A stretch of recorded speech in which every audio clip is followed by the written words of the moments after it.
노래 중에 가장 아름다운 노래 아가서를 살펴보겠습니다. 자, 여러분, 6월절에 유대인들은 아가서를 읽습니다. 특별히 올해 이스라엘 절기로 6월절은 4월 11일입니다. 지금 한국은 사순절 기간인데요. 3월 5일부터 4월 19일까지가 사순절 기간인데, 특별히 고난주간은 4월 13일부터 19일까지입니다. 고난주간에 6월절 어린 양이 되신 그분을 깊이 묵상해 보면 너무 좋습니다. 그분은 6월절에 어린 양이 되셔서 십자가의 희생을 감당하셨습니다. 왜냐하면 예수님께서 우리를 너무 사랑하시기 때문에 우리를 향한 그분의 그 뜨거운 사랑이 십자가의 고통을 이기고도 남습니다. 아가서에도 솔로몬과 술람미 여인에 대한 그 사랑이 예수님과 우리의 그 사랑으로 모형화되어서 설명되어지는 책이죠. 그분의 목숨을 건 그 놀라운 사랑이 아가서를 통해 전해지는 시간이 될 줄로 믿습니다. 자, 아가서는 어떤 책인가? 자, 아가서에는요, 이 하나님이라는 이 단어가 한 번도 나오지 않습니다. 에스더 책도 마찬가지죠. 하나님이라는 이름이 나오지 않습니다. 그래서 이 두 책, 즉 에스더와 이 아가서는요, 이 정경으로 이 채택을 해야 될지 말아야 될지 논란이 굉장히 많았던 책 중에 하나입니다. 그래서 아가서는요, 성경에서 볼 수 없는 유일한 그 연애 시집이자 인간의 사랑과 노골적인 성에 대한 어떤 직접적인 초점을 맞추는 진짜 다른 책에서는 볼 수 없는 아주 유니크하고 독보적인 책이라고 할 수 있습니다. 오직 인간의 사랑과 성이 주는 그 즐거움을 솔직하게 노래하는 아주 독특한 책이, 이 책이 우리에게 성경으로 주어진 것이죠. 그래서 이 이스라엘에서는 그 성인이 되기 전에 있는 아이들한테는 이 아가서를 읽히지 않는다라는 그런 얘기도 있습니다. 오직 정말 어떻게 보면 노골적이고 도발적인 그 성적인 묘사와 관능적인 그 사랑의 표현으로 독자들을 놀라게 하고 때로는 당황시키게 하는 책이죠. 그런 이유로 아까도 얘기한 것처럼 정경성에 대한 의심의 눈초리를 끊임없이 받았습니다. 그래서 성경에서 가장 많은 논란과 토론의 대상이 되어온 책이기도 합니다. 자, 반면에 이 책에 아낌없이 찬사를 보내는 학자들도 많이 있습니다. 왜냐하면 그 사랑과 구혼, 결혼을 노래하는 그 수려한 이 서정 시집으로 아주 서정적인 시집으로 보는 학자들이 많이 있습니다. 그래서 어떤 분들은요, 이 성경책들 중에서 가장 거룩한 책, 심지어는요, 이 책을요, 지성소로 이끌고 있는 책이라고 말하는 학자들도 있습니다. 그만큼 이 아가서는요, 매력과 혼란, 카오스, 이것들이 뒤죽박죽 섞여 있는 공존하는 책이기도 하죠. 그래서 아가서는 연속적인 줄거리 없이 갑자기 장면과 화자가 막 바뀌기도 하고요. 화자가 정확히 누구인지도 불분명하고 이런 부분들이 많습니다. 남자 주인공이 한 사람인지 또 다른 제2의 연인이 있는 건지도 불분명하고요. 이게 판타지인지 현실인지 혼동되는 장면들도 상당히 이 책에 많이 나타나고 있습니다. 그래서 상당히 읽기 어려운 책 중에 하나입니다. 아가서는 히브리어로 이제 쉬르 하시림이라고 해서 노래 중에 노래라는 뜻인데요. 보통 우리가 마태복음 읽을 때도 왕 중의 왕, 히브리 용법에서는 이런 최상급의 표현을 얘기를 많이 할 때 이런 표현들을 많이 씁니다. 왕 중의 왕, king of king, song of songs, 이런 것들 최상급, 최고의 노래다는 거죠. best song이라는 뜻입니다. 그래서 이것은 히브리 관용구로서 쓰는 가장 아름다운 노래라는 뜻으로 쓰여지고 있습니다. 우리말 성경에는요, 아름다운 노래라는 의미를 붙여가지고 이 아가서라고 아가라고 표현을 부르고 있습니다. 이 책은 솔로몬의 아가라는 말로 시작되는데요. 1장 1절에 이 책은 솔로몬의 아가다라는 이 말로 시작됩니다. 솔로몬이 저자일 수도 있겠고요, 솔로몬에게 헌정된 노래일 수도 있고, 아니면 솔로몬을 주제로 한 노래일 수도 있다라는 뜻입니다. 아주 복합적인 뜻이 있습니다. 제가 그 하마 성경 이름을 지을 때도 이 하마라는 뜻이 하나님 마음이라는 뜻도 있고, 내 입을 크게 벌려라, 내가 말씀을 채우리라, 그런 뜻도 있고, 물 먹는 하마일 수도 있고, 아무 여러 가지 뜻을 이렇게 복합적으로 이렇게 만드는 뜻이 있습니다. 해석들이 열려 있습니다. 그래서 랍비 전통은요, 아가서는요, 랍비들이 바라보고 있는 그 이스라엘의 그 어떤 학자들이 바라보는 그 아가서는요, 솔로몬의 그 젊은 시절에 썼던 책은 그 아가서고, 그의 전성기 시절에, 솔로몬의 전성기 시절에 쓴 책은 전도서, 그리고 그의 노년의 작품은 그의 노년의 작품이 전도서, 저의 전성기 시절은 잠언, 이렇게 말하고 있습니다. 이스라엘의 뭐 전통적인 학자들은요. 근데 그럴 듯해 보이지만은 뭐 이게 뭐 정확하다 입증할 수 있는 것은 아닙니다. 이렇게 추측할 수 있다 정도로 여러분 이해하시면 될 것 같습니다. 저작 연대는요, 이 솔로몬이 왕이 얼마 안 된 시기로서 BC 970년에서 960년 경으로 보고 있습니다. 그 이유는요, 이 아가서 6장에 여러분들 보시면 왕비가 60명이고 후궁이 80명이다라는 말이 나옵니다. 합이 140명이죠. 근데 나중에 이 솔로몬이 몇 명의 그 처첩을 두고 있습니까? 1000명을 두고 있습니다. 그렇기 때문에 지금 이 140명은 뭐 거의 뭐 애기 수준이죠.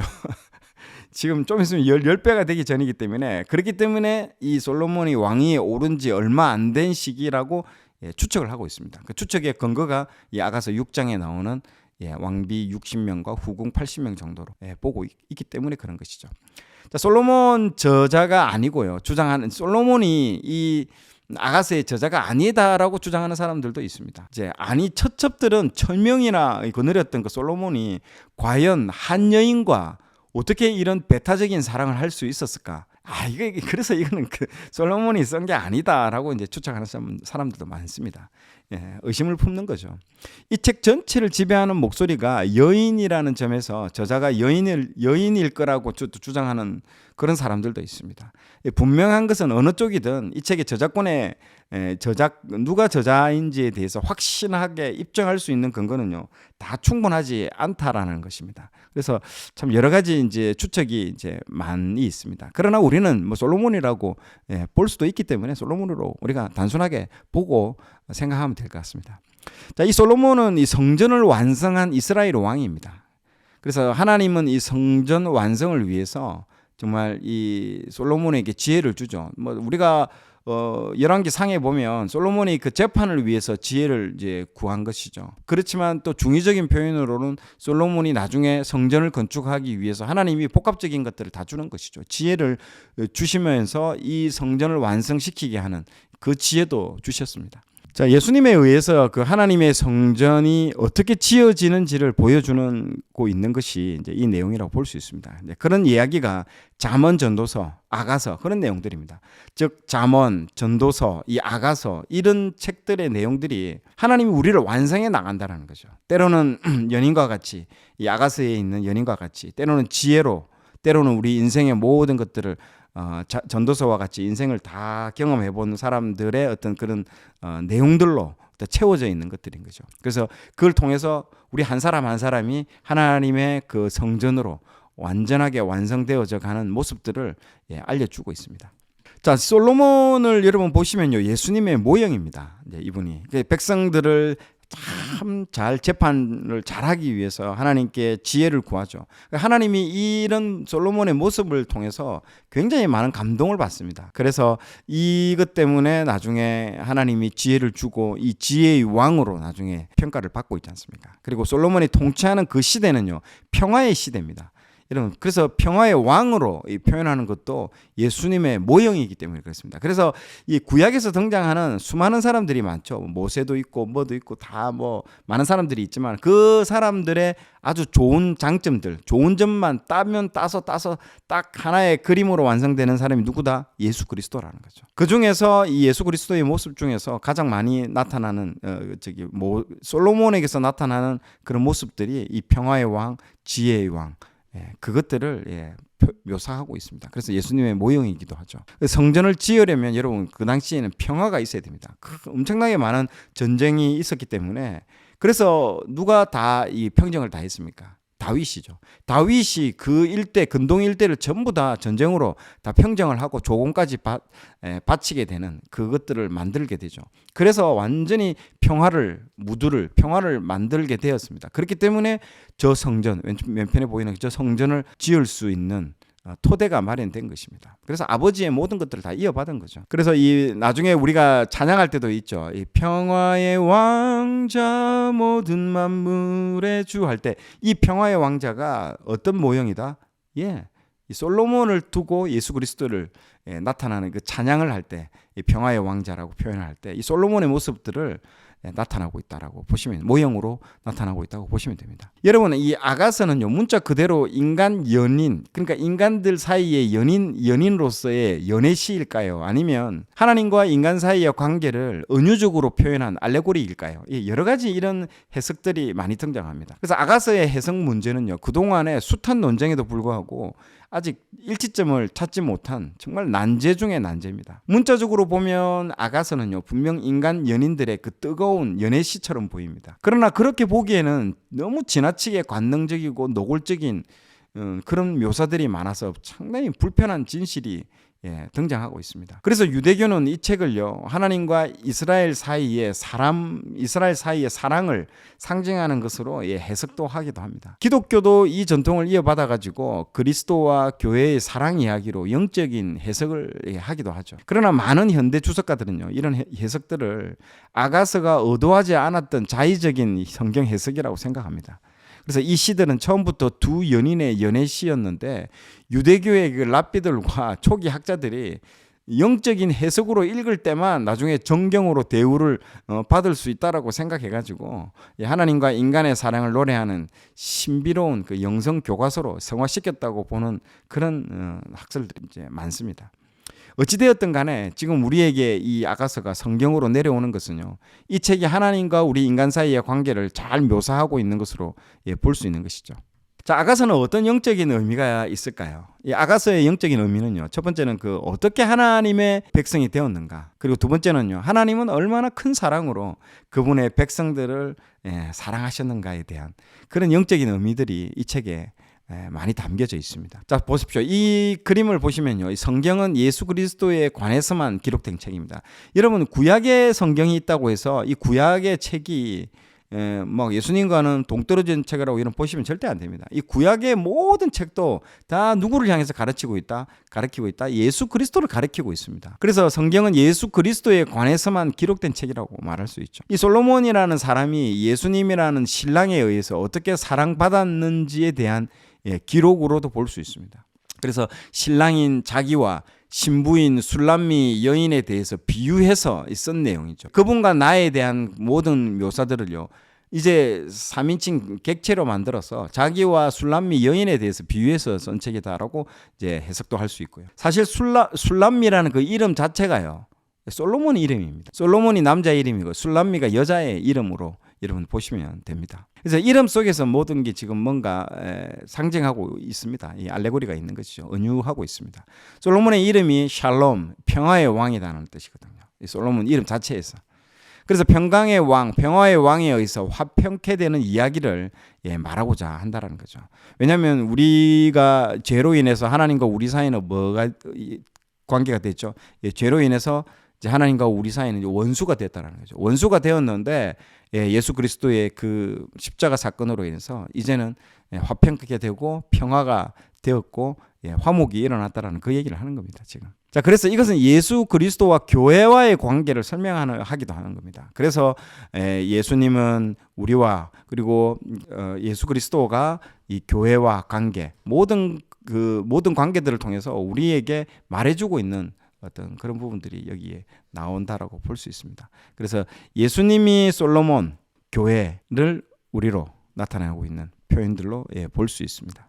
자, 왜 유대인들은 6월절에 아가서를 읽는가? 제가 아까 서두 부분에도 이 얘기를 했는데요. 유대인들이 6월절에 아가서를 많이 읽습니다. 자, 그 이유가 몇 가지가 있는데요. 유대인들이 성회로 모이는 절기가 지금 그림에 있는 것처럼 세 가지가 있습니다. 6월절, 77절, 초막절이죠. 이 세 가지 절기에는요, 어떻게 되어 있느냐? 이 세 가지 절기에는 꼭 하나님께서 반드시 성회로 모이라고 말씀을 하셨습니다. 그래서 반드시 다 모이게 했습니다. 우리나라는 모이는 때가 언제가 있죠? 설명절, 추석명절 이렇게 되어 있죠. 이때는 우리도 휴가를 주지 않습니까? 휴가를 주고 또 명절이라고 해가지고 막 모든 문들이 다 닫고 다 이제 부모에게 돌아가잖아요. 이게 뭡니까? 우리나라가 강조하는 건 뭐죠? 효입니다. 효를, 유교 국가에서는 효를 강조하기 때문에 이걸 위해서 다 문을 닫고 그 부모님이 있는 곳 고향으로 돌아가라고 얘기를 하는 거잖아요. 그게 설명절이고 추석명절이죠. 그와 마찬가지로 이스라엘은 그 유교가 아니기 때문에 유대교이기 때문에 하나님 중심의 어떤 그런 겁니다. 그래서 하나님께서 다 반드시 성회로 모이라고 이 유월절, 다른 절기는 꼭 성회로까지는 안 모여도 됩니다. 그러나 반드시 성회로 모이는 세 가지 절기는 유월절, 칠칠절, 초막절 이 세 가지는 반드시 지켜야 됩니다.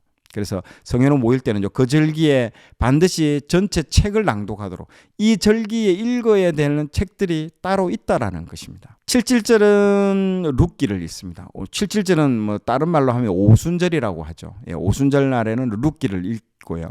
초막절에는 모세오경을 읽습니다. 자, 그러면 6월절에는 우리가 어떤 책을 읽을까요? 우리가 유대인들은 6월절에는요 아가서를 읽습니다. 저는 처음에는요, 아니 6월절에는 출애굽기를 읽어야지 출애굽 6월절에 대한 그 비하인드 스토리가 어디 책에 다 나옵니까? 출애굽기에 다 나오거든요. 출애굽기에. 그러면 당연히 출애굽기를 읽어야지. 왜 뜬금없는 이거 뭐 적나라한 어떤 사랑의 어떤 그런 묘사들이 나오는 이 책을 왜 6월절에 있는지, 예수님의 어떻게 보면 어린 양 피 흘리는 거 이런 건데 정말 이해가 안 되더라고요. 그 이유는 다음과 같습니다. 유대인들은요 아가서에 나와 있는 이 한 남자와 한 여자의 사랑을요 인간의 어떤 사랑으로 해석하지 않습니다. 여기 나오는 한 남자는요 하나님이고 한 여자는 이스라엘 자신으로 해석을 하고 있습니다. 그래서 아가서에 나오는 그 열렬하고 열정적인 사랑, 그리고 그 화끈하고 예전한 사랑은요 바로 하나님과 이스라엘의 사랑으로 이스라엘 사람들은 생각합니다. 그래서 이스라엘과 하나님의 관계는요 아내와 남편 관계 같고, 그리고 애인 같은 관계로서 아주 뜨거운 사랑을 이렇게 묘사를 하고 있습니다. 그래서 하나님과 이스라엘의 사랑은 정말 끊을 수가 없는, 중간에 누가 들어가서 회방을 놓을 수 없는 아주 배타적인 사랑, 아주 독점적이고 배타적인 그런 뜨거운 사랑을 얘기합니다. 그래서 아가서는 그런 사랑의 이야기라고 볼 수 있는 것이죠. 자, 하나님과 이스라엘이 부부관계를 맺었다라고 하는데 이것이 바로 구약의 시내산 언약입니다. 이것은요, 이 시내산 언약은요, 여러분 그냥 일반적인 약속의 그런 개념이 아니고 이 하나님과 이스라엘이요, 이 배타적이고 독점적인 그런 결혼 언약의 계약입니다. 자, 여러분 결혼을 하는 데 있어서 어떻게 다른 사람이 이걸 같이 공유를 할 수 있는 게 아닙니다. 딱 부부 사이밖에는 모릅니다. 그래서 부부 싸움이라든지 이혼을 했을 때도 우리가 함부로 말을 할 게 안 되는 게 부부 사이 외에는 이걸 알 수 있는 그런 성질의 것이 아니라는 거죠. 굉장히 배타적이고 독점적이고 절대적인 관계라고 볼 수 있습니다. 그래서 수많은 사람들이 기독교를 이기적인 종교다, 자기들만 아는 종교다라고 이렇게 말하시는 분들이 상당히 많은데요. 그게 이 시내산 언약을 몰라서 하는 얘기입니다. 어떻게 부부간의 관계에 대해서 어떻게 남들과 함께 서로 공유하고 이렇게 할 수 있는 그런 관계가 아니라는 거죠. 상당히 독특합니다. 이게. 그래서 출애굽기와 출애굽에 나오는 이 시내산 언약에 나타나는 하나님의 위대한 사랑과 구원의 사건, 하나님이 이스라엘을 얼마나 사랑하셨는지를 보여주는 역사적인 사건을 기념하는 날이 바로 6월절 그 사건이라는 거죠. 그래서 6월절에 아가서 본문을 낭독하는 것입니다. 구원하는 거죠. 구원. 뭘 뜻하는가? 구원과 관련되어 있다는 것입니다. 이 아가서 이야기 전체 줄거리도 여러분 나중에 설명을 해주겠지만은요, 이 솔로몬 왕이 이 버림받은 술람미 여인을 구원하러 온다라는 얘기입니다. 이스라엘 백성도 6월절 어린 양처럼 죽어야 될 자들이었는데 이 사람들이 극적으로 살아나는 이야기, 구원과 관련된 책이 이 출애굽기 책이죠. 그래서 6월절에 읽는 이유도 이 구원과 관련되어 있기 때문에 그런 것입니다. 그래서 이 술람미 여인도 그 솔로몬에 의해서 구원을 받게 된다는 그런 이야기들이 이 책에 등장하는 것이죠. 왜 아가서는요, 이 지혜 문학서에 들어갔는가? 이 아가서는 겉으로 보기에는요, 약간 선정적이고 야한 내용이 많아서 이게 뭐 성경이냐라고 말할 정도로 살짝 이상한 책 같은 아까 느낌이 듭니다. 아까도 제가 얘기한 것처럼. 그런데 여러분이 나중에 공부를 해보시면 아시겠지만요, 여기에는요 예수 그리스도와 교회 이야기 외에는요 그 어떤 무슨 야한 이야기라든지 부끄러운 이야기 이런 이야기 단 한 줄도 들어가 있지 않습니다. 그런 관점으로 이 책을 보면요 완전히 정확하게 이 책이 해석이 되는 책으로 여러분 보여집니다. 그런데 왜 아가서가 이 지혜 문학서에 이 책이 들어갔는가? 약간 의문이 들 수가 있죠. 몇 가지 해석이 있습니다. 첫째는요, 이스라엘에서 지혜 문학서의 전통은요, 결혼 제도 안에서 부부가 누리는 그 사랑의 기쁨, 성의 아름다움을 노래하는 것으로 해석하는 그런 어떤 해석들이 있습니다. 둘째 해석은요, 인간의 삶에 있어서 사랑과 결혼의 문제는요, 가장 지혜가 필요한 영역으로 보여지고 있습니다. 그래서 지혜 문헌에 포함되어 있죠. 저도 결혼을 해보니까 결혼 생활은 정말 지혜가 있어야 됩니다. 지혜가 없으면요 고난을 받습니다. 그래서 지혜가 가장 필요한 부분들이죠. 이 사랑과 결혼의 문제에 있어서 정말 지혜가 필요한 영역이 이 지혜문학서, 시편, 욥기, 시편, 잠언, 전도서, 아가서 이런 내용들이죠. 자, 아가서는 유대인에게 아주 중요한 성경입니다. 많은 구약의 책 중에서 최고의 책으로 취급할 정도로 중요한 책으로 이 유대인들은 인식하고 있습니다. 아가서 앞에 책이 무슨 책입니까, 여러분? 전도서가 나옵니다. 전도서가 나오고 이제 아가서가 나오는데 이 책도 솔로몬 두 개 다 솔로몬이 이제 기록을 했죠. 아가서 책은 전도서와 함께 봐야 될 책입니다. 전도서에서 말하고자 하는 것은요, 뭘까요, 여러분? 솔로몬 자신이 모든 것을 경험해 보니까 인생은요, 딱 세 가지다. 인생은 정말 이게 해석이 안 되고 이 모순 덩어리다라는 거죠. 여러분 나중에 전도서 읽어보면요, 악인들이 오래 살고 정말 선한 사람들이 빨리 죽고 이 모순인 거예요. 이해가 안 되는 거예요. 우리가 도덕적인 생각들, 그래서 욥기도 그런 얘기 하잖아요. 도덕률로 우리에게 오와 있는 이 고난들을 해석하지 말라라는 거죠. 마찬가지입니다. 이 인생이 우리가 생각하는 우리 인간의 이성으로 그냥 다 해석이 되어질 정도의 그래 성질의 것이 아니라는 거죠. 하나님의 그 크신 지혜로움과 하나님의 그 크신 경륜에 인간은 알 수 없다라는 거죠. 그래서 첫 번째가 모순이다. 자기가 인생을 경험해 보니까. 두 번째는 불확실하다. 세 번째는 허무하다라는 거죠. 와, 인생이라는 게, 그래서 전도서의 내용들을 읽어보면 헛되고 헛되다 이런 내용들이 많이 나오면서 인생이 어떻게 보면요, 굉장히 이 허무주의로 빠질 수 있는, 그리고 비관적으로 빠질 수 있는 그런 책이 전도서입니다. 그런데 중요한 거는요, 이 전도서와 짝을 이루는 책이 바로 무슨 책이다? 아가서라는 거죠. 이 아가서에서 이 전도서에 대한 질문들이 그 질문에 대한 뭘 준다? 답을 준다라는 거예요. 그래서 아가서의 세 가지 주제는 뭐라고요? 기쁨, 충만, 사랑이라는 거죠. 그래서 우리는 아까 얘기했던 무슨 책이죠? 아까 전도서에서 전도서를, 그래서 이 책 배치 보십시오. 이 책 배치도 너무 절묘한 거죠. 전도서가 앞에 나오고, 그래서 전도서를 읽고 나면 사람 시험이 던데도 여러 가지 이제 몇 가지 그런 부분에 대해서 이해 안 되는 부분들이 있는데, 그에 대해서 전도서는 물음표라고 하면요, 아가서는요, 느낌표라는 거죠. 그래서 기쁨을 준다는 거죠. 이 책이 기쁨과 충만과 사랑이라는 거죠. 그런데 이 모순과 불확실과 허무한 것처럼 보이지만은 그 하나님을 사랑해봐라는 거죠. 그러면 모든 너의 인생의 기쁨이 충만할 것이고, 이해 안 되는 모든 것들도, 불확실한 모든 것들도 확신으로 바뀌고, 모순도 다 이해가 된다라는 거죠. 솔직히 아가페적인 어머니의 사랑을 한번 보십시오. 그게 우리가 인간적으로 볼 때 이해가 안 되는 그 놀라운 사랑이라고 할 수 있잖아요. 그런 것들이 다 이해가 되어 버린다는 거죠. 예수님의 그 놀라운 사랑도 마찬가지인 거죠. 이해할 수 없는 사랑인 거죠. 어떻게 이 죄인들을 왜, 죄 없으신 예수님이 왜 죽으셔야 되느냐는 거죠. 이해할 수 없는 부분들이죠. 그 사랑 안에서는 그 이해가 된다는 겁니다. 자, 아가서의 구조 분석을 한번 들어가 보면요, 아가서의 구조 분석은 정말 어렵습니다. 이런 포인트가 잡기가 보통 어려운 부분들이 아닙니다. 그럼에도 아가서는요, 크게 두 가지 큰 덩어리로 나눠져 있습니다. 1장부터 4장까지가 이제 사랑의 시작, 신부에 대한 소개가 나옵니다. 이 신부, 술람미 여인에 대한 어떤 신부에 대한 소개. 그리고 5장부터 8장까지가 사랑의 완성, 신부가 신랑과 함께 이제 살아가면서 누리게 될 기쁨과 유산에 대한 그 소개가 이 5장에서 8장까지가 채워져 있습니다. 조금 더 구체적으로 내용을 보시면요, 1장에서 3장 5절까지 내용을 보면 사랑에 빠졌다는 부분들이죠. 이제 이것이 이제 출애굽 사건이라든지 시내산 언약이라든지 광야를 지나가는 이 모든 사건들이 나중에 예레미야에서는 얘기를 하지 않습니까? 내가 너희들 민수기 때 너희들 말 안 듣고 했던 거 다 신혼 시절이었다고. 우리가 보기에는 우리는 민수기를 불순종으로 해서 우리가 두들겨 맞았다라고 해석을 하지만요, 하나님 입장에서 볼 때는요, 신혼으로 바라보는 거예요. 신혼 때 물론 좀 싸우기도 하고 그러잖아요, 우리 신혼 때. 그렇게 바라보는 거예요. 그 모든 것들이 하나님 눈에는요, 너무너무 아름답고 사랑으로 보이는 거예요. 이 모든 것들이 그렇게 해석이 되어진다라는 거예요. 너무너무 너무너무 신비롭습니다. 이런 걸 보면. 자, 그래서 그 1장 1절에서 3장 5절까지의 내용.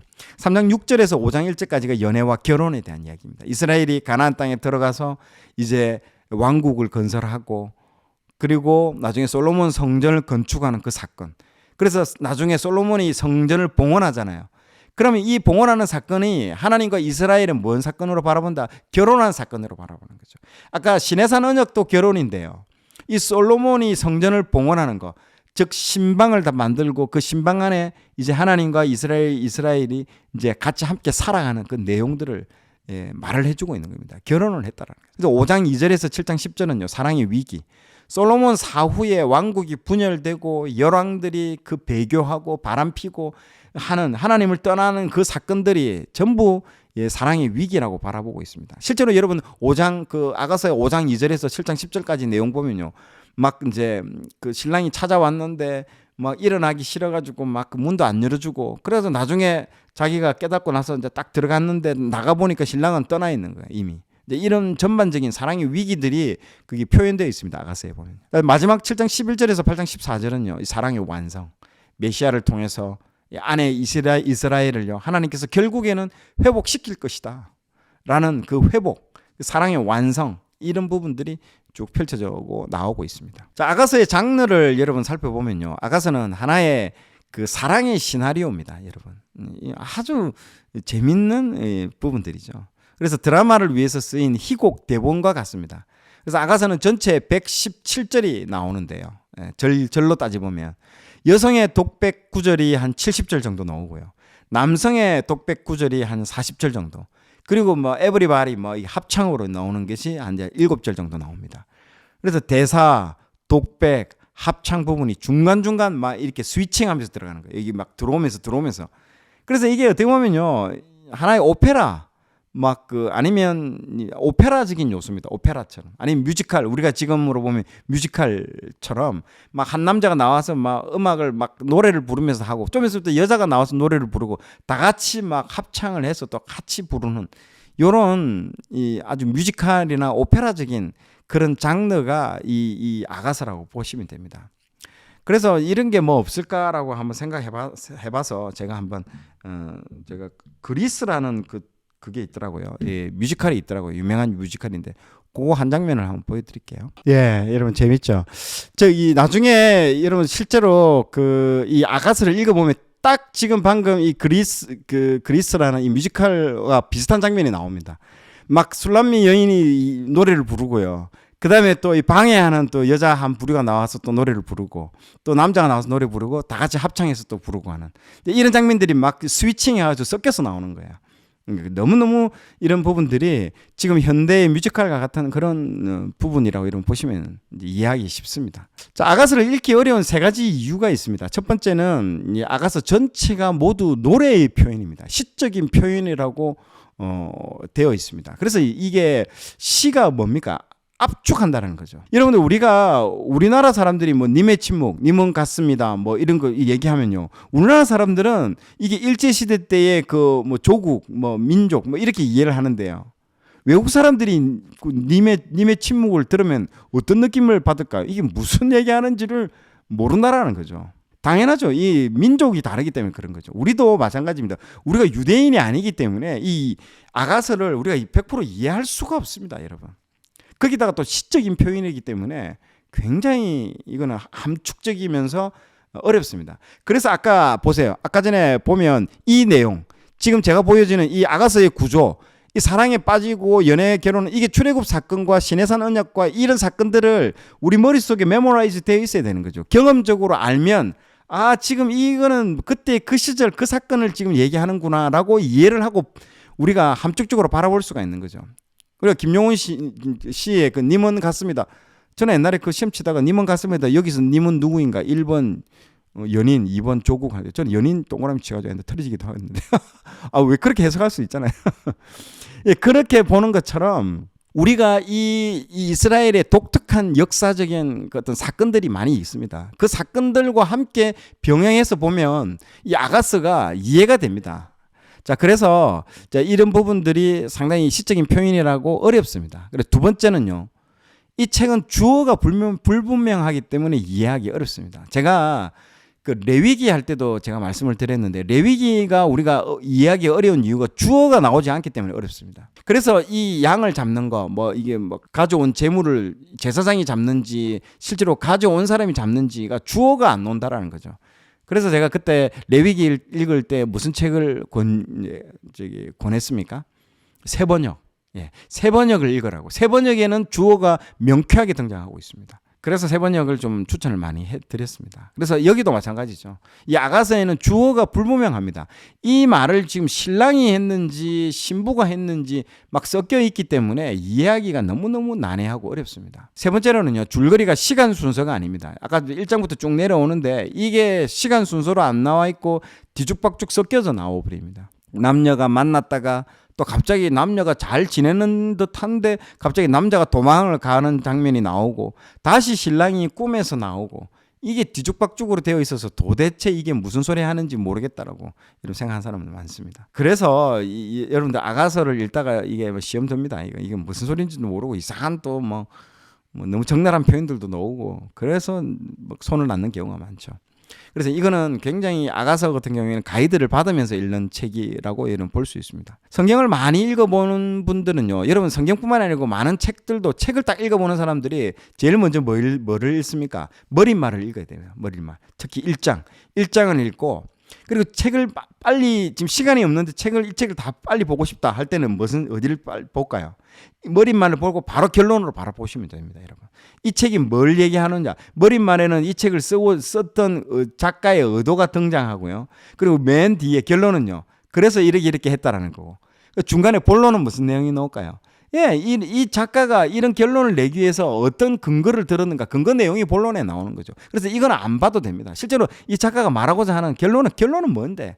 왜 이 책을 썼고 네가 말하고자 하는 결론은 뭔데? 이것만 알아도 충분히 이 책을 알 수가 있는 것이죠. 그래서 이렇게 책을 빨리빨리 보시는 분들이 있습니다. 시간 남을 때 이제 본론을 이제 보기 시작하고 시간이 없을 때는 이 처음과 끝을 보면서 빨리 파악하는 거죠.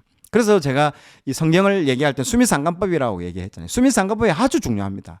이거는 성경뿐만 아니라 일반 책들도 마찬가지인 거죠. 그래서 이 책도 이 성경을 많이 읽어보면 그래서 창세기와 요한계시록을 먼저 보는 것도 중요합니다. 이렇게 보고 나면 이 창세기와 요한계시록에 나와 있는 이 모든 결론은 뭐냐?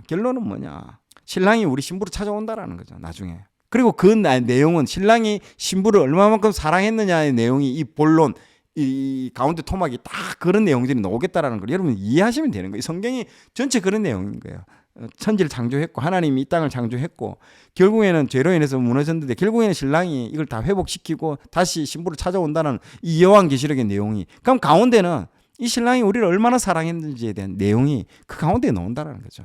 여러분 딱 그걸 캐치를 하시면 되는 겁니다. 우리가 성경을 어렵게 느껴지는 이유가 결론을 모르고 읽기 때문에 우리가 성경을 모르고 상당히 어렵게 읽고 있다라고 이런 보시면 되죠. 성경의 묵시문학은요, 결론을 보고 이전 것을 보면요, 굉장히 파악하기 쉽습니다.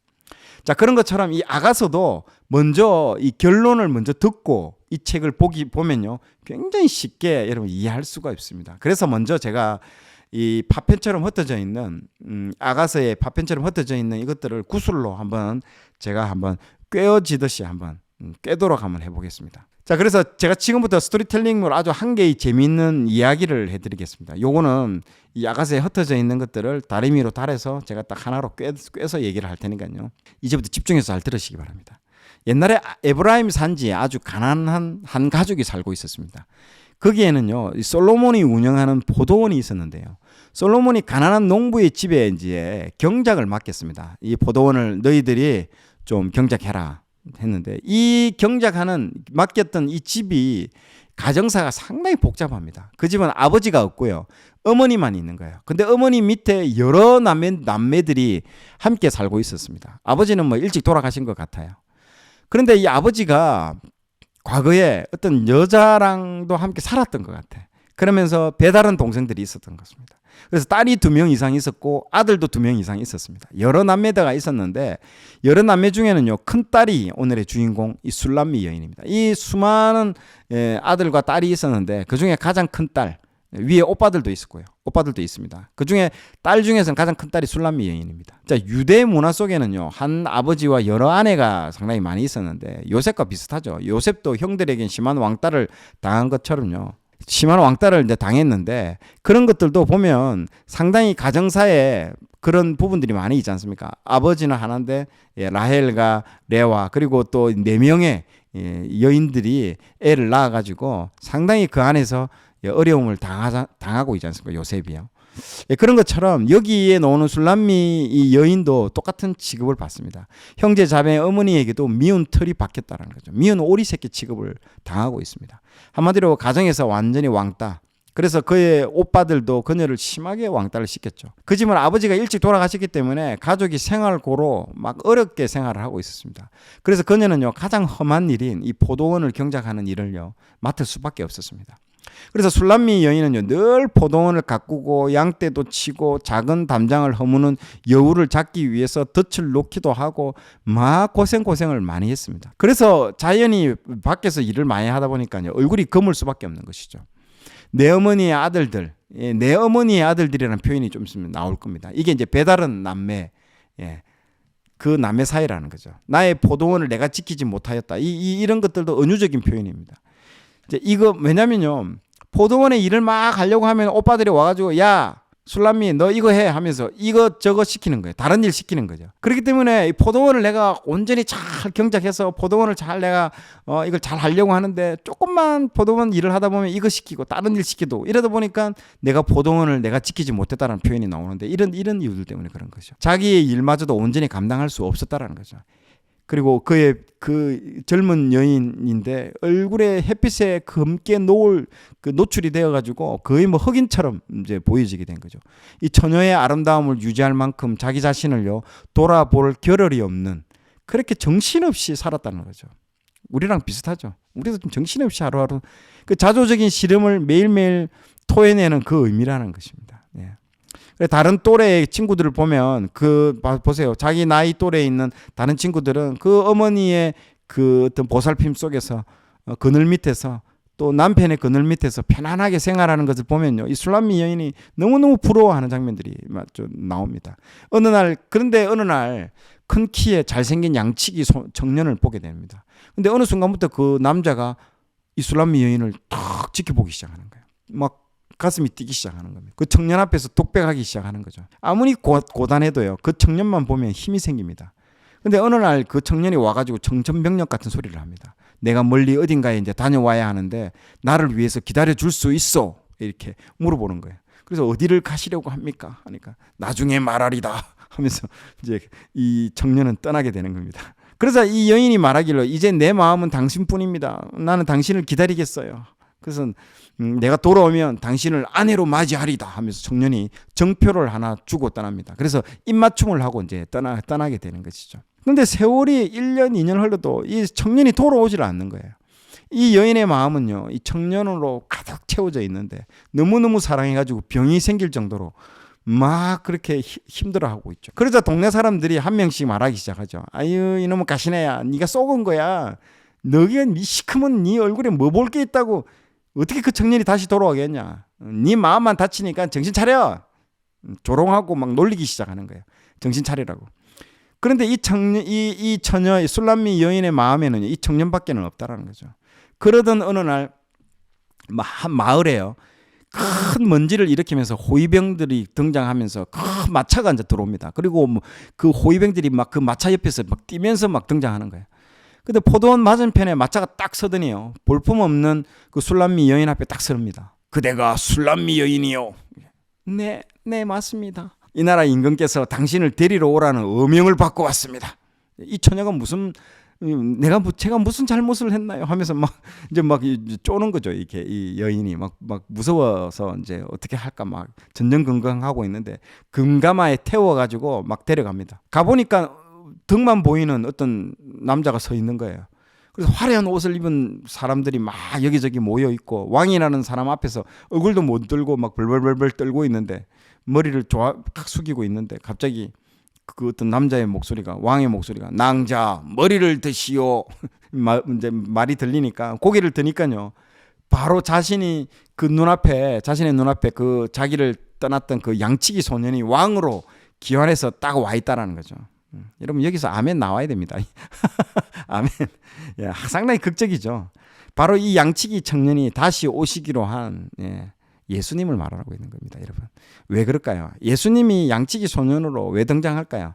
이 땅에 가난하고 못나고 버림받은 우리들을요 구원하기 위해서 사람의 몸을 입고 오신 예수님이라는 거죠. 이런 배경을 알고 그래서 떠났다는 거예요. 잠시 우리에게 이 땅에 잠시 초림 때 오셔가지고 우리가 그분을 알고 그분이 우리에게 입맞춤하는 거죠. 우리는 그 입맞춤만 가지고 이게 구원인 거죠. 구원의 입맞춤만 우리가 받았고 다시 오실 때까지 기다리는 거예요. 이러한 배경을 알고 우리가요 1장 2장을 읽어보면 이래서 이런 표현을 서로 주고받고 막 하고 있구나라는 것들을 여러분 알게 될 거예요. 그래서 제가 지금 방금 읽었던 이 전체적인 그 이야기가 여러분 머릿속에 딱 들어가야 됩니다. 그러면 지금 이 방금 제가 읽었던 그 이야기를요 퍼즐처럼 막 뒤에 엉켜 나왔습니다, 여러분. 최근에 어떤 영화들 보면 어떤 영화를 하나 만들어 가지고 잘라 가지고 뒤에 엉켜 버리는 놓게 합니다. 그런 영화를 열광합니다, 이 젊은 사람들은. 그렇게 해서 집에 가서 다시 생각하게 해가지고 그 영화를 맞추는 것처럼 그게 지금 여기에 지금 아가서가 그렇게 만들어져 있대요. 한편에 제가 방금 읽었던 그 스토리텔링을 잘라가지고 앞 뒤를 바꿔버린 거예요. 그러니까 읽으면요 이게 뒤죽박죽으로 되어 있습니다. 그러나 제가 방금 이야기했던 걸 들으면 아하 하고 여러분 이해하시기 쉽습니다. 그래서 이런 것들을 사랑의 고백이 무르익어가는 것들을 보면서 신랑 신부의 이야기. 그래서 아가서는요 신부인 교회와 신랑인 예수 그리스도 사이에서 점점 그 사랑이 무르익어가는 아름다운 사랑의 대화를요 의미한다라고 이런 보시면 됩니다. 자, 마지막 결론을 짓도록 하겠습니다.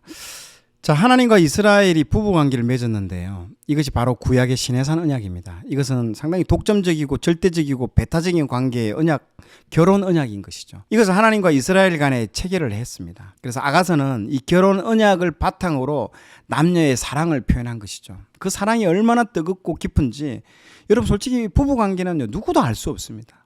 그 사랑의 깊이와 높이와 넓이는요 알 수가 없는 거죠. 그래서 굉장히 시크릿하고 배타적이고 독점적인 그 관계라는 것이죠. 그래 그 예수님과 우리와의 관계가 그런 겁니다. 그런 비밀이 여러분 반드시 비밀이 있어야 됩니다. 누구도 모르는 예수님과 나만이 아는 그 비밀이 있는 관계가 있어야 되는 거죠. 근데 그게 없는 거죠, 대부분이. 사람들한테 막 알려주고 싶고 막 내가 한 걸 보여주고 떠벌리고 그런 게 아닙니다. 그분과 나만이 아는 게 있습니다. 신랑과 신부가 정말 하나가 될 때 그 사랑이 얼마나 좋은지를 표현을 하고 있습니다. 그 사랑을 방해하는 율법주의 같은 것들을 여러분 조심해야 됩니다. 그 율법주의 아까 말했잖아요. 겉으로 보여주고 남에게 보여주는 이 율법주의자들이 방해를 한다는 거죠. 이 시크릿한 사랑, 아주 엄밀하고 아주 누구도 알 수 없는 그 사랑을요 방해하는 거죠. 우리 안에 그런 게 있습니다. 특히 우리나라가 유교이기 때문에 우리는 자꾸 뭔가를 보여주려고 하고 그분께 해드리려고 하는 게 있는데 그게 중요한 게 아니고 관계가 중요하다는 거죠. 그분과 우리와의 누구도 알 수 없는 그 관계, 그게 집중해야 되는 겁니다. 자, 우리가 마지막에 받는 훈련은요 기다림의 훈련입니다, 여러분. 이 아가서에서 주는 결론은요 신부가 신랑이 올 때까지 기다리는 훈련인 겁니다. 우리가 지금 누구를 기다리고 있습니까? 다시 오실 예수님을 우리가 기다리는 그 훈련을 지금 마지막 훈련을 받고 있는 거죠. 복음서에도 보십시오. 열처녀 비유도 있잖아요. 그 열처녀 비유에도 마지막에 잔다고 그러는 거예요. 자게 된다죠. 아까 그 발을 씻고 나서 안 일어나잖아요. 보세요. 그 신랑이 왔는데도 안 일어나는 그런 비유들도 이 열처녀 비유하고도 비슷합니다. 이게 기다림은요 다른 말로 하나님의 오랜 참음입니다. 하나님의 성품인 거죠. 이 기다림은 하나님이 우리 죄인들을 우리가 만약에 하나님이 오래 참음이 없었다면요 우리는 단 한 명도 우리가 천국 갈 수 없습니다. 우리가 하는 행위로 봤을 때는 당장 불벼락을 맞고 뭐 이런 존재들밖에 안 되는 것이죠. 그럼에도 불구하고 하나님은요 기다려주시고 또 기다려주시고 기다려주신 거죠. 그게 하나님의 사랑인 것이죠. 여러분 성경 곳곳에 기다림의 이야기들이 넘쳐납니다. 창세기와 출애굽기 사이가 430년 아닙니까? 말라기와 마태복음 사이도 최소 400년이죠. 요셉은요 자기 꿈을 이루기까지가 몇 년이 소요됩니까? 13년을 기다리고 소요됐습니다. 다윗도 10대에 기름 부음을 받았지만은요 10수년을 도망다니며 그 왕이 될 때를 기다리고 기다렸다는 거죠. 모세도 40년을 기다렸습니다, 여러분. 긴 시간은요 결코 시간 낭비가 아닙니다, 여러분. 그들은 그 긴 시간 동안 광야에서 다듬어지고 겸손해지고 하나님과 동행하며 하나님의 음성을 듣는 법을 배웠다는 거죠. 하나님의 사람들은요, 모두 그 광야의 시간을요, 지나야만 했습니다. 예외가 없었습니다. 인생이 원래 그렇게 힘들고 어렵습니다. 기다리는 것도 때로는 사역인 것이죠. 광야의 시간을요, 주님은 바라고 소망함으로 기쁨과 감사함으로 이 광야의 시간들을 여러분 이겨내셔야 됩니다. 그러면 겸손하고 온유한 하나님의 사람들에게 주님께서 부활의 영광과 능력으로 하나님께서 함께 하실 것입니다. 저는 나중에 이 기다림이라는 제목으로 책을 한번 꼭 쓰고 싶더라고요. 왜냐하면 이게 지금 우리의 마지막 종말에 가서는요, 우리의 마지막 신앙은요, 기다림입니다. 우리가 불 받고 뭐 하고 열심히 일하고 이런 거 다 할 수 있어요. 제일 힘든 게 끝까지 기다리는 거예요. 렘넌트라고 하죠. 끝까지 남는 자. 거기서 다 무너집니다. 자, 마지막으로 그 아가서의 이야기의 최종 결론은요, 다시 오실 예수님에 대한 이야기죠. 신랑 예수님께서 초림에 오셔가지고 우리에게 입을 맞추고 다시 성찬하시고 올라가셨잖아요. 그리고 우리의 처소를 지금 짓고 계시잖아요. 그 위에서. 그리고 우리에게 약속하셨죠. 올라갈 때 다시 오시겠다고 약속했다는 거죠. 지금 우리는 그 약속을 믿고 기다리는 중입니다. 마지막 구절 보세요. 내 사랑하는 자야, 너는 빨리 달리라. 내가 진실로 속히 오리라 하시거늘. 아멘. 주 예수여, 어서 오시옵소서. 예, 우리는 이 말씀의 약속의 말씀을 기다리고 끝까지 그분을 기다리고 기다려야 됩니다. 그리고 기다릴 때 눈물 많은 그런 사건들도 있을 것이고 우리의 아픔이 있겠죠. 그러나 주님이 다시 오실 때 우리의 눈에 눈물을 닦아주신다고 했잖아요. 그 말씀을 의지하는 겁니다. 정말요. 오늘 내용이 좋았다면 좋아요, 구독 부탁드리겠습니다. 좋아요, 구독, 알림 설정은 콘텐츠 제작에 큰 힘이 됩니다.